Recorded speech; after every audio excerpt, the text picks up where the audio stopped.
A vow opens the story, spoken beneath a rising sun. The apothecary named Rezarir kneels before a wounded elf woman, promising to heal her and give her a new life. She answers with two simple words, "I promise."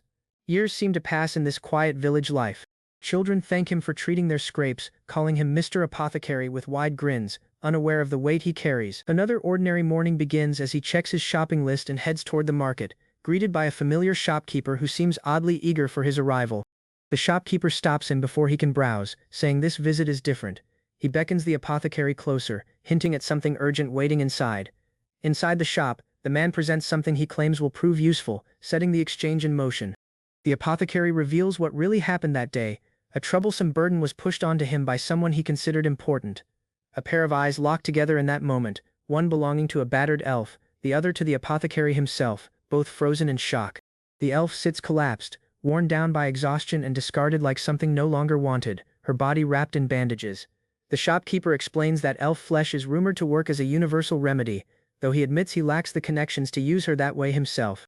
Kneeling beside her, the apothecary asks to examine her wounds, his hand glowing faintly as he begins his assessment.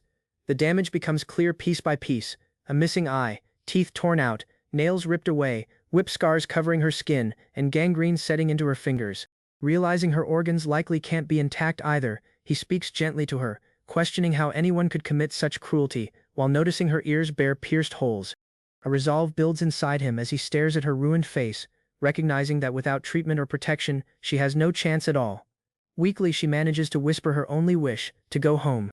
He wonders how many times that simple desire has already been crushed, right as the shopkeeper presses him for an answer. The shopkeeper offers her at a price lower than livestock, warning that if refused, he will simply sell her to someone else instead.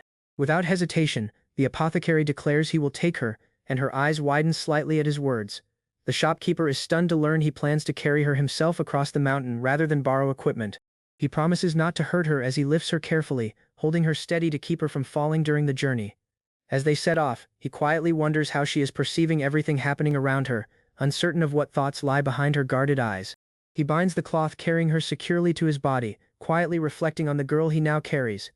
Being treated like an object has clearly become something she expects without question, and the thought weighs on him as they leave the city behind, walking toward the distant forest. Encouraging her to hold on a little longer, he warns that the shortcut ahead will make the path rougher than before.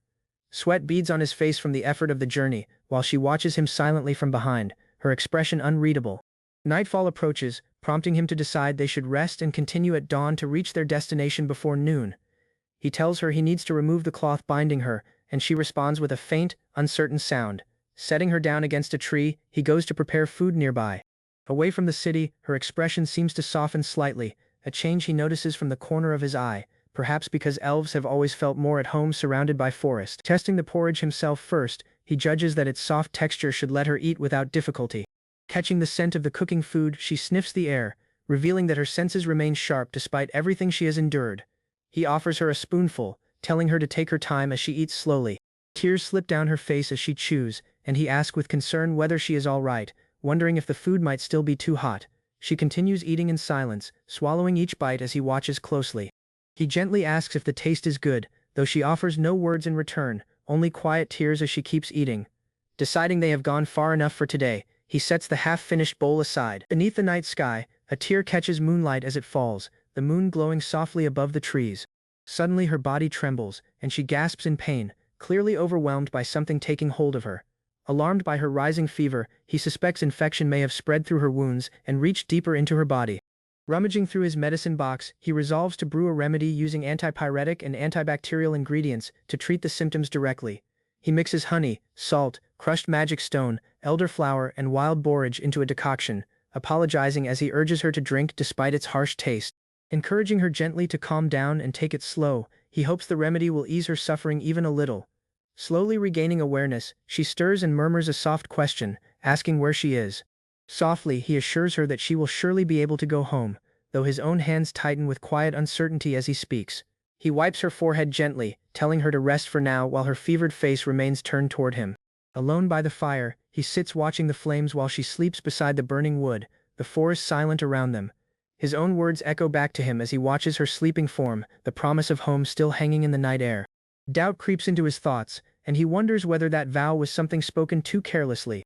He admits to himself that his own people, the Urtanos, are responsible for what happened to her, recalling how the 5 races of the continent have lived in mutual distrust since a war 80 years past. The worst among them, he reflects, are those who refuse to see other races as people at all, just like the bazaar owner who mistreated her without ever recognizing his own cruelty.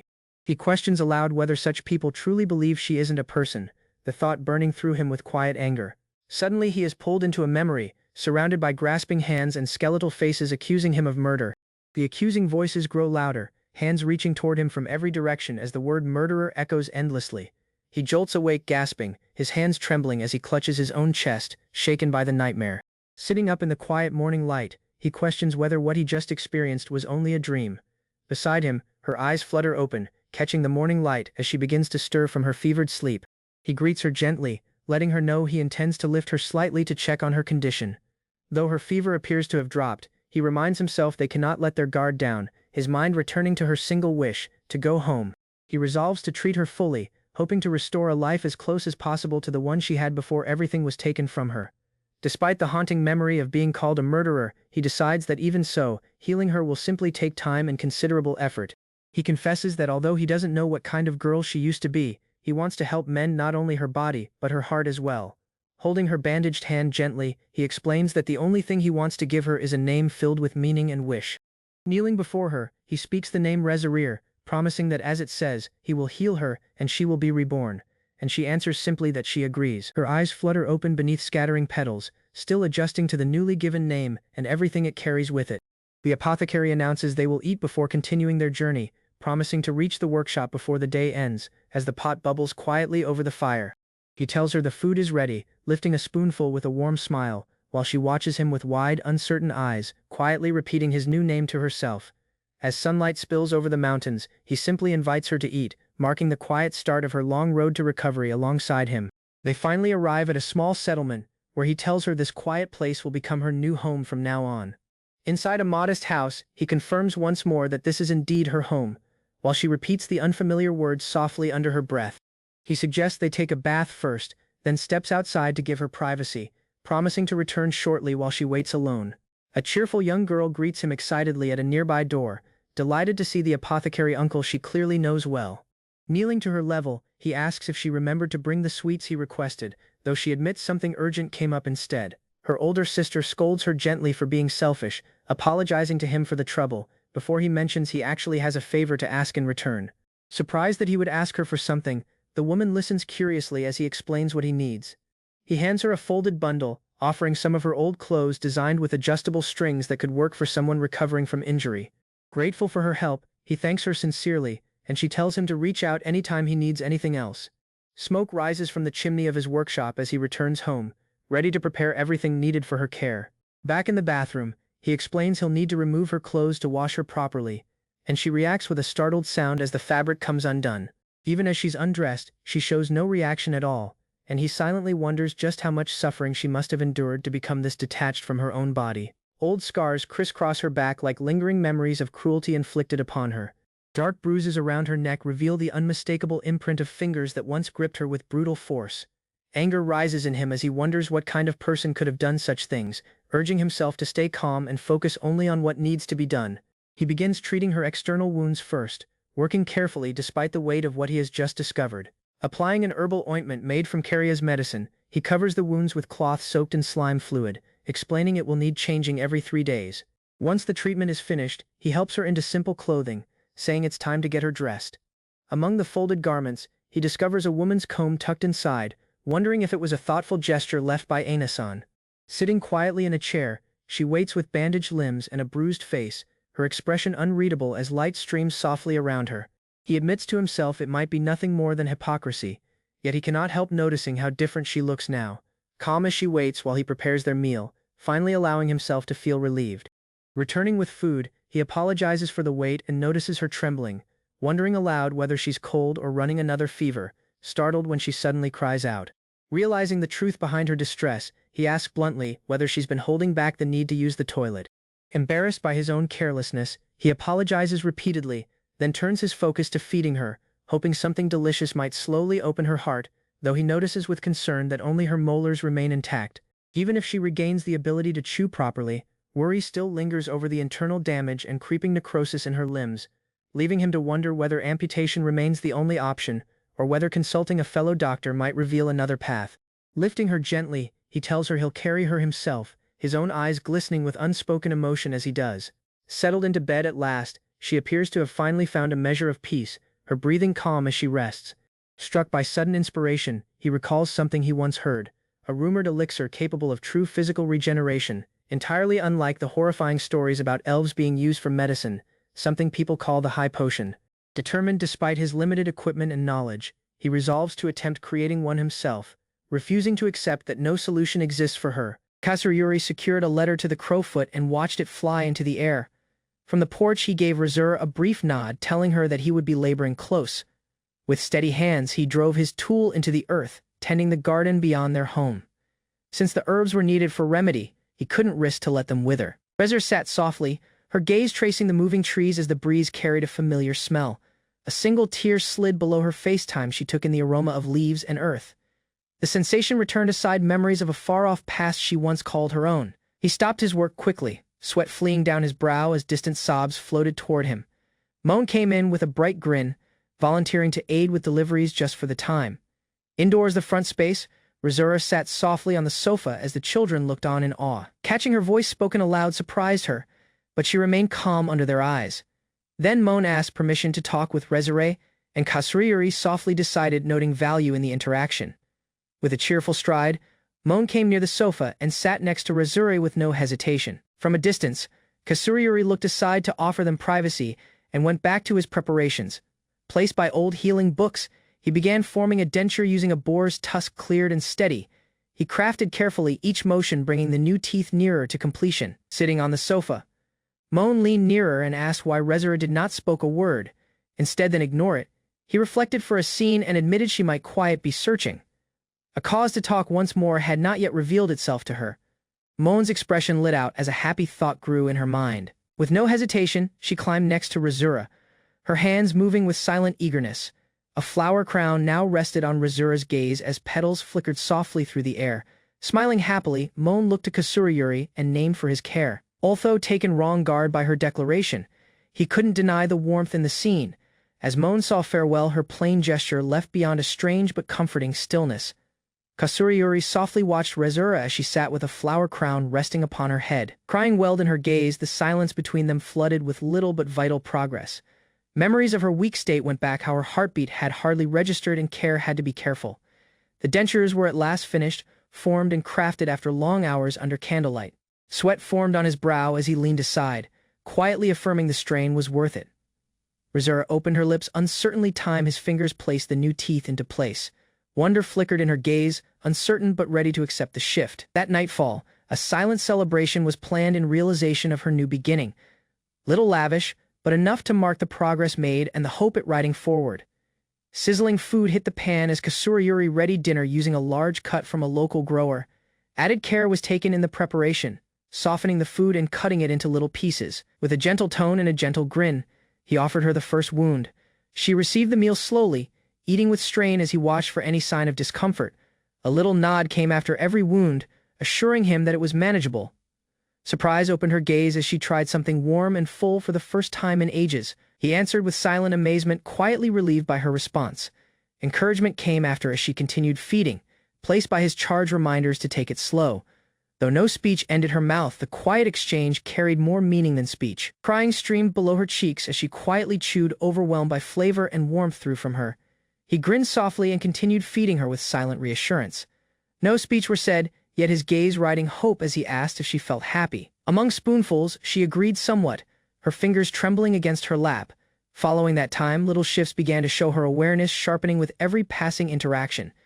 Time readying another food, he noticed her appetite had grown noticeably over the past time. While speaking, a sudden cough cut the scene, taking his full attention. She collapsed with no warning, spitting blood as he hurried against her in a panic. Powerlessness filled his voice as he questioned the sudden change, shocked by her swift decline. Spasms racked her form, reddened gaze filled with ache as breath became shallow and strained. Realization struck him nerve, toxic toxin from the obsidian arachnid, famous for ancient assassinations. The toxin was unusual and deadly. Terror gripped his heart as he recalled its terrifying symptoms. Sudden alarm rose sharply. No locals recognized that toxin. Doubts vanished. The pawn station dealer was blameless. Suspicion looked to her recent owner, the likely origin of this cruel trap. With shaking fingers, he formed plans. If care began immediately, she could still live. Defeat could not be accepted. In his silent laboratory, Kasurayuri readied a remedy with ground charcoal and senna to cleanse the elf's form of toxins. Hours was limited, and her illness created no space for delay. With caution, he supported Rizura's gaze and helped her beverage the blend. Her shaking fingers gripped the blanket as her breath grew heavy and ragged. Her form convulsed as the medicine had effect. Unable to resist the response, she began to vomit violently into the basin next to the cot. Amid the mess, something strange fell out a little. Night Thing. Its form looked like a capsule, causing instant concern.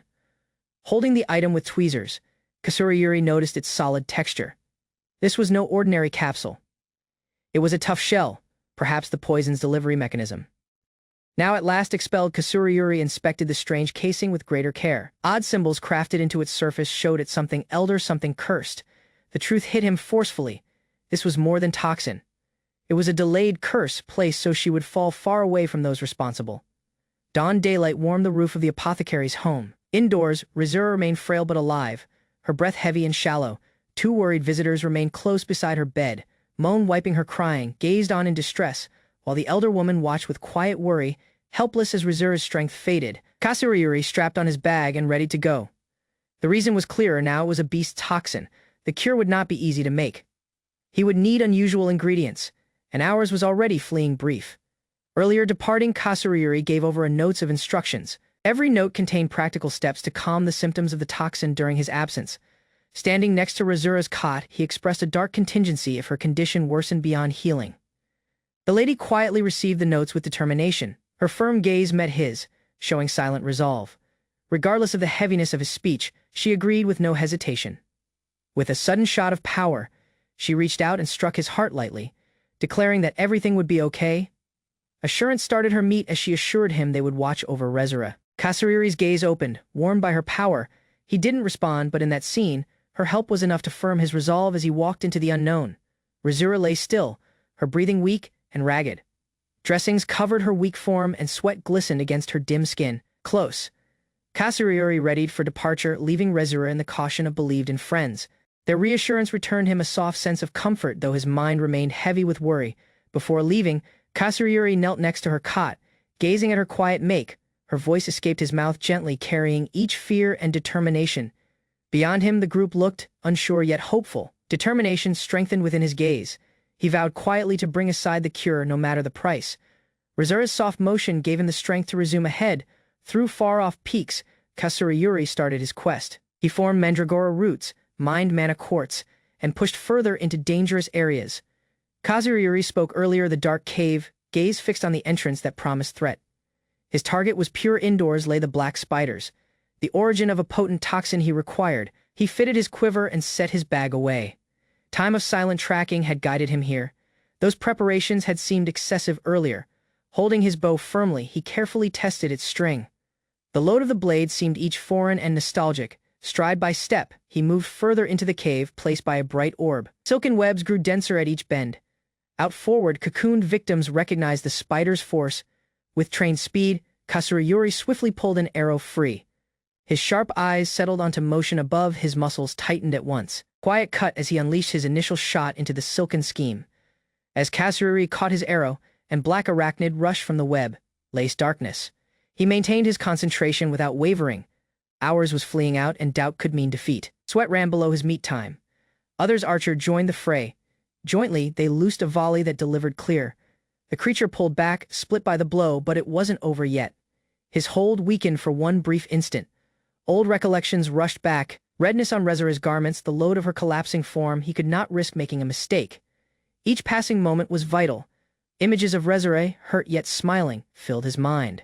She had survived things much worse than this. Gathering his power, Kasurayuri fired an empowered arrow with a cry. Mana glowed about the shaft as it launched ahead with blinding speed. Aimed at the spider's core, the arrow hit its mark with violent strength, piercing the spider's center. A rush of glow came after, engulfing the web cavern in radiant power. Others shot delivered, ending the beast's motions fully. Kasurayuri spoke clear, bow in palm, as the spider collapsed with a final tremor. smoke rising from its ruined form. Bloodied but firm, he stirred against the carcass. His work had not finished. From inside the steaming remains, he recovered the crucial material he had sought. In his simple laboratory, Kasuryuri quickly finished the antidote. Every ingredient simmered with precision beneath his caution. A quiet light formed in the bottle as he extracted the medicine, ready to start the healing process. With no doubt, he came near the injured elf, Razura. Her form trembled, covered in dressings, hardly conscious. With trained hands, he administered the elixir, his gaze flooded with determination and concern. Later that nightfall, moon glow sent through the pane, Kasuryuri left sitting at her bedside, quietly seeing over her. The home was silent except for the soft noise of her breathing. Quickly her form stiffened. Moisture grew on her forehead as her muscles responded to the medicine. Kasuryuri bent in, carefully watching every response with cleared intensity. The color on her heart started to lessen. Her breathing calmed and lost its strain. Clear indications of healing eventually emerged. Kasuryuri remained at Razura's neck, her palm seized softly in his as the tension eased. The worst seemed over, but he didn't let go, quietly seeing her steady lift and drop of breath. With shaking fingers, he comforted her gently. Though her form was quiet, frail, her fingers answered. Soft movements, shallow breaths, proof that her consciousness had not dimmed completely. Far within her mind, darkness stuck like roots, pulling her through a suffocating dreamscape. Memories warped and ache covered firmly around her, pulling her deeper into despair. A dim glow pierced the darkness. A palm moved against her, fresh, steady, familiar. The tone calling her name echoed gently, leading her from the depths of her inner weakness. Her eyelids finally lifted open. A glow sparkled throughout her sight.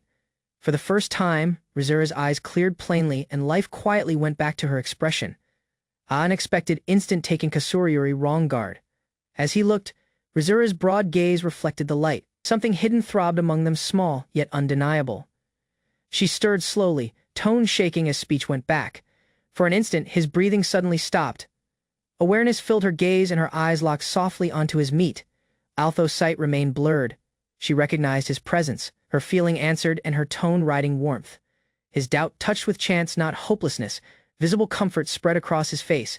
Catching her talk again recognized more than progress. It meant she was quiet, fighting to live. He helped her rise straight with caution.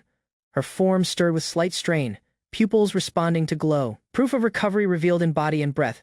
Her high temperature had at last subsided. Idea grew in Kasuryuri's thoughts. The antidote's special mixture might have triggered recovery. As glow surged through her, power glowed at her visual nerves, slowly repairing what had been damaged. Unexpected focus appeared within her gaze. Kasuryuri stunned in awe as he looked her pupils shift and focus for the first hours. Seated straight, Razura showed soft proof of awareness. Kasuryuri bent a head softly, asking if she felt ache or discomfort. Her small grin was all the comfort he required. She said again, the voice he had named her. The sound Razura seemed unknown, yet strangely soothing. Unsure, she asked if that voice really was hers to her. Her tense look slowly eased.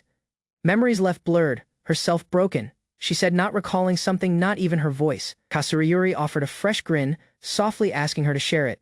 If she ever recalled, Kasuryuri came to a silent diagnosis.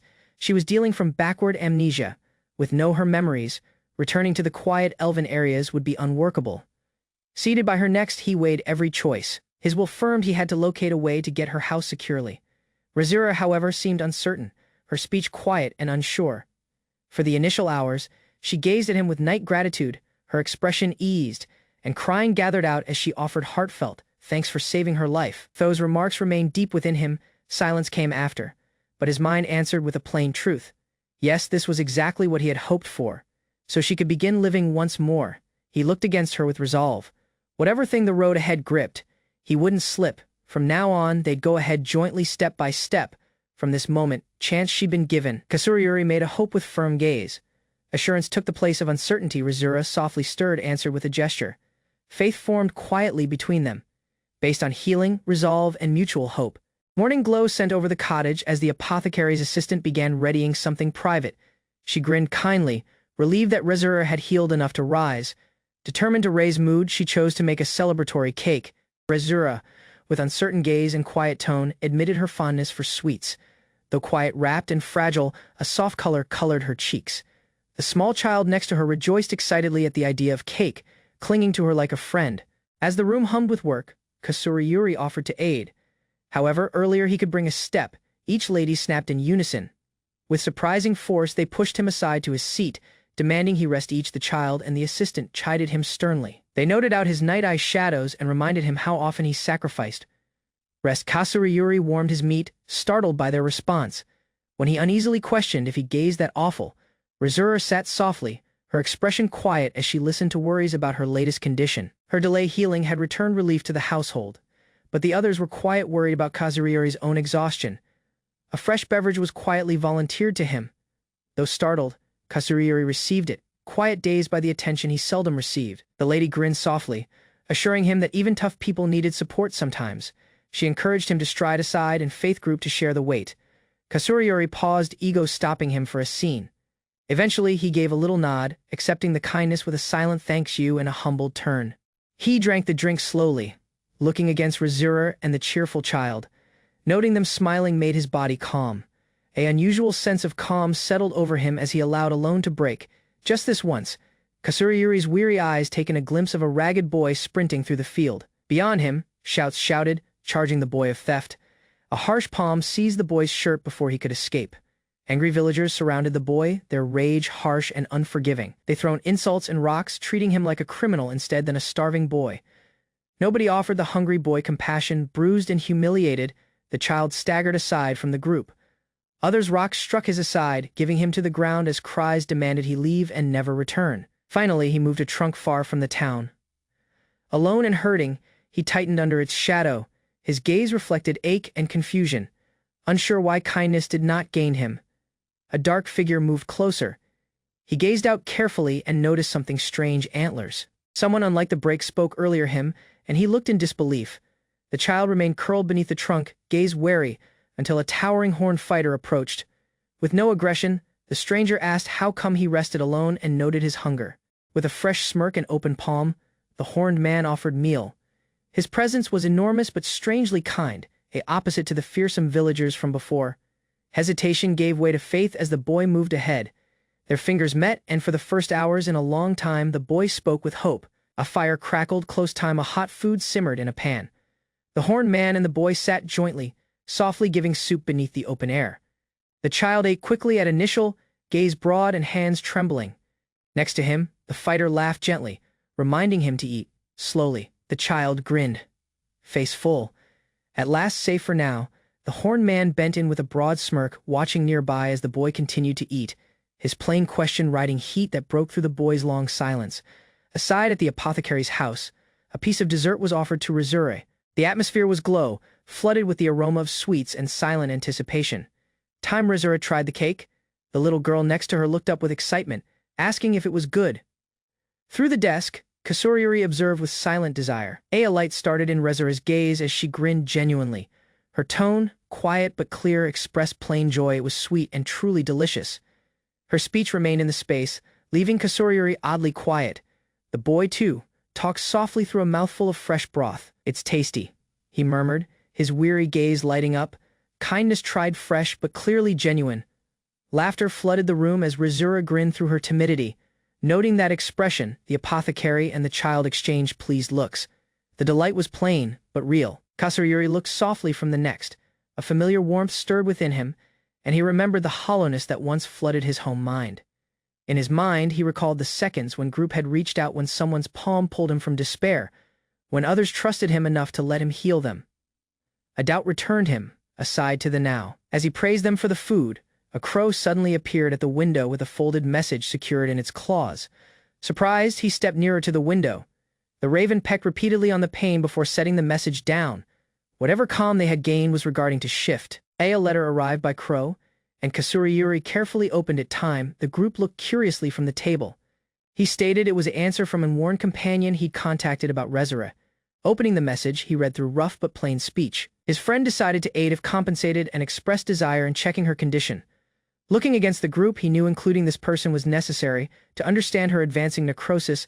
There was no stronger option despite the price. A dark outcome grew in his thoughts with no treatment.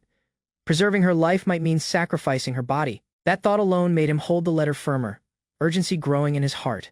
Kasurayuri and Rizura spoke at the town gate, prepared to leave. Two villagers saw them wrong, hoping them safely. With determined strides, they started their trip into unknown areas. Their route led northward, a broad field spreading before them. Distant mountain peaks rose ahead of them. Kasurayuri intended to visit and warn friend. Wishing the journey through the woods would remain uneventful, crossing green plains, the two travelers reviewed their path. A transport station in Karuga stood them. Though the shortcut would spare hours, the woods path ahead posed its own risks. Earlier, continuing, Kasurayuri secured a pendant about Rizura's neck. She looked at him questioningly as he stated its use. The crystal shone faintly beneath her wrap, sleeping over her heart. He talked softly, cautioning her of potential separation. The amulet, when rushed with mana, could signal for aid. Rizura agreed quietly, gripping it firmly. Understanding the weight of this journey, Rizura down her gaze, uncertain how to voice her thoughts. Concern remained audible in her tone. Riding on Kasurayuri's side, she said sorry quietly, worried she had become a burden. Kasurayuri immediately offered her calm reassurance. Bearing plants and gear had usually been heavier. Next to that, her load was little. Rizura heard, carefully calming as he continued moving. The sun fell beyond the trees as nightfall came near. Flames burned to life next to sprayed utensils. With gentle efficiency, Kasurayuri readied their sight, announcing they would break here. Evening deepened, and quiet settled about the flames. Sitting apart, they looked at one another's. Although she had at last spoken, Kasurayuri now struggled to find the proper speech. Ending the silence, Rizura raised her eyes. Uneasily, she finally questioned him about his name. Through the fire, Kasurayuri gazed out, startled but steady. It was the initial genuine stride among them. Kasurayuri paused, taken wrong guard by her doubt. Rizura's calm eyes remained fixed on him. Rubbing his jaw, he stopped, then began to talk, unsure of what name to give. Dropping his gaze, he volunteered in reply. He set her to cry him apothecary. Though short, the voice carried weight.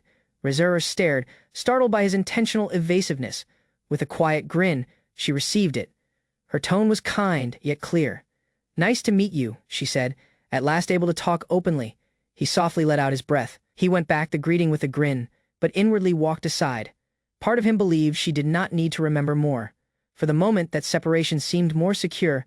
Memories rose from within, warped by shame and sorrow, haunted by darkness from his recent. He couldn't escape. He believed he had not deserved the proper to use himself yet. Kasurayuri sharpened his sword, thoughts focused to a single goal, keeping Rizura safe. She looked quietly, unaware that threat moved nearer. The calm sight was no longer secure.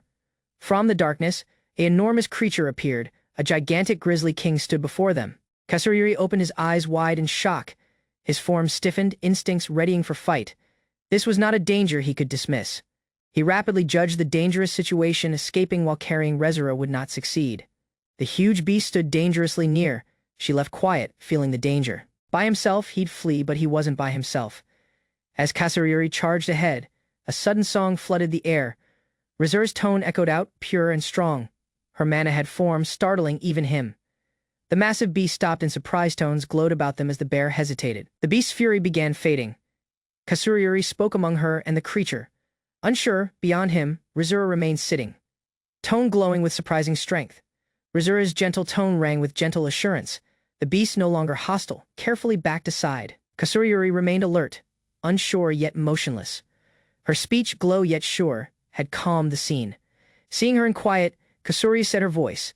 Elves had usually been strange, but this was something else. She possessed more depth than he had initially understood. He questioned her about that strange ability. Rizura herself could not explain it.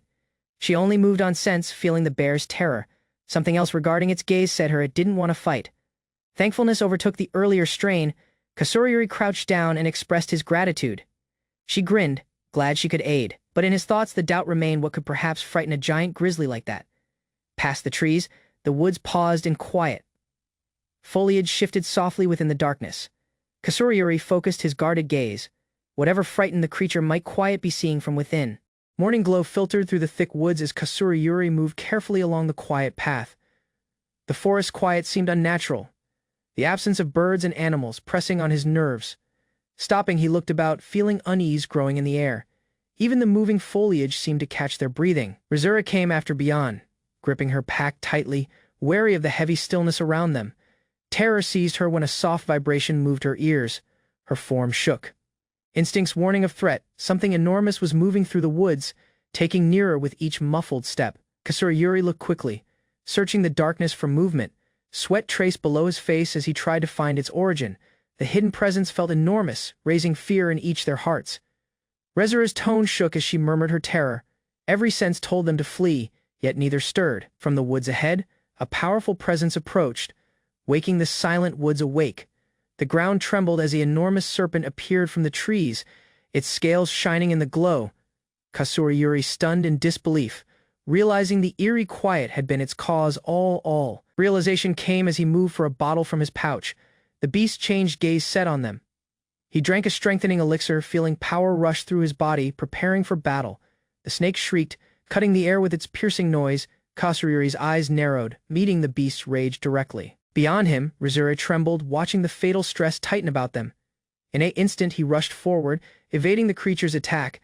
The woods erupted in chaos as his sword glowed with vibrating magic, cutting through the serpent's skin. Redness scattered through the clearing as Kasurayuri pushed his attack. Every strike became fiercer, his movements unstopping. The monstrous snake pulled back, twisting in ache beneath the apothecary's unwavering resolve. Kasurayuri launched alone high into the air, sword shining under the daylight. The snake twisted violently under him, waking the ground with every strike. He landed a hard blow, pushing his blade far into its scales. Blood splashed through his gloves as the creature roared. Writhing in rage, he gripped his hold, channeling mana into the sword. A bright circle glowed earlier him, its glow cutting through the mist of battle. The serpent charged again, mouth broad and dripping toxin. Kasurayuri met its charge head-on, releasing a shot of power that split the air, forcing the beast backward in ache. After a last, powerful blow, silence went back. Kasurayuri spoke, panting amid the serpent's fallen form, exhaustion spreading through his body. His hands shook, yet his resolve remained clear. Looking aside from the wreckage, he went back to Rizura. Quietly cleaning his sword, Kasurayuri murmured an apology, as if little had happened. Rizura's shaking tone cut the silence as she named out to Kasurayuri. Her broad gaze reflected each fear and relief, the aftermath of the battle quiet heavy in the air. Crouching next to her, Kasurayuri placed a firm palm on her shoulder. He talked quietly, assuring her that the threat had ended. The reassurance softened her expression, although concern remained beneath her eyes. A soft glint drew her attention as Kasurayuri checked his injured palm. Redness trickled between the torn cloth of his glove, and his silent composure began to slip. Rizura's worry deepened when she viewed the injury plainly. The apothecary examined it with practiced gaze, considering antidotes while concealing his ache beyond a calm demeanor. Despite the wound, he grinned softly, dismissing it as small. His steady voice calmed her mind, and jointly they prepared to continue their journey through the quiet forest. Comfort spread over Rizura's meat as she grinned faintly. The stress from before battles dimmed, overtook by gratitude. She understood Kasurayuri's gentle strength did not changed, quiet, steady, and kind. Kasurayuri and Rizura came in Karuga after a lengthy journey through snow-covered paths. Their then destination lay in the northern city, but they initially needed entry to the teleportation shop. Despite exhaustion, determination showed in their gaze as they walked toward the brick building. Indoors, an older attendant greeted them with a flat expression. His formal voice masked indifference as he refused their request. The rejection came suddenly, leaving an uneasy quiet hanging in the air. Kasurayuri stopped, briefly caught in shock. His mind scrambled to understand the cause beyond the rejection. Concern flickering against Rizura next to him, the clerk turned his cold eyes toward the elf. Rizura lowered her gaze, her stance stiff beneath the weight of his chill scrutiny. The chamber became awkwardly silent. Eventually, the real reason appeared. The attendant stated that elves were barred from teleportation journey. Kasurayuri exhaled deeply, realizing their route ahead had quickly become far more complicated. Kasurayuri spoke quietly as the clerk's voice changed from cold to mocking. The man's smirk showed at something distasteful, his speech filled with hidden malice. Rizura kept her gaze lowered, trying to bear the humiliation with no talking. Anger gripped Kasurayuri deep inside, catching the word long ears used so casually struck a chord. He tightened his hands, rage growing as he realized the clerk saw Rizura as something less than human resolved. Kasurayuri firmly protected her. He stated that Rizura was his charge and that he wanted medicine for her condition. The clerk's grin only grew, rejecting his explanation as worthless. To him, the elf was quiet under concern. Bending ahead, the attendant volunteered a suggestion, his voice riding a false generosity that hardly masked greed. He offered a private freight pass for a price. Kasurayuri stunned, sickened by the meaning. Beyond him, Rizura softly named his voice, her voice trembling with worry. Rizura lowered her eyes, her tone shaking as she said, "Sorry." Crying glimmered in her gaze, shame heavy in every sound. She blamed herself for the trouble caused, her weak voice hardly above a murmur. Kasurayuri tightened his hands, holding back his rage. Every slur thrown at her stung within him, but he knew she would hurt more if he lost control. Firm to stop the shame, he made him proposal. His gaze hardened as he leaned forward, ordering the clerk to move with urgency. The change in his voice sent a visible cold through the space, forcing the man to panic. Terror overcame the clerk, and he rushed to obey. Documents flew as he hurried to ready the teleportation, his arrogance broken. Then Kazuyori breathed out softly, comfort easing his expression. Rizura grinned faintly, her heart lifting as hope overtook the unease that had remained seconds before. Glow shimmered about them as the teleportation ring started. The clerk's uneasy tone wavered, proposing to drop the additional fee in fear. Gratitude was exchanged quickly. Earlier quiet flooded the chamber. Power flared stronger, surrounding the two travelers. Rizura spoke close, gaze shut against the glowing light, while the clerk slumped in relief beyond the counter, grumbling under his breath about near disaster. Seconds later, the trip finished in the snowy roads of Nosebur. The town's crunchy air greeted them with the smell of wood and far-off hearth fires. Their goal now lay only a brief stroll forward. Concern flickered through Kazuyori's meat as he looked toward his companion, checking for any proof of fatigue after the jump. Snowflakes burst softly against his clothes as he paused for her response. Rizura offered a faint, gentle grin, assuring him she was okay. She proposed seeking warmth and break before continuing onward. They strolled through Nosebear's lively streets, the smell of fresh pastry falling through the winter air. Kazuyori mentioned a local meal called shigirope, describing its full contents with a faint smile that brightened the mood. Indoors, a warm inn, Rizura had her first wound.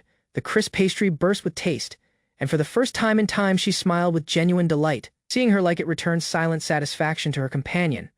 Among mouthfuls, warmth overtook the stress from before.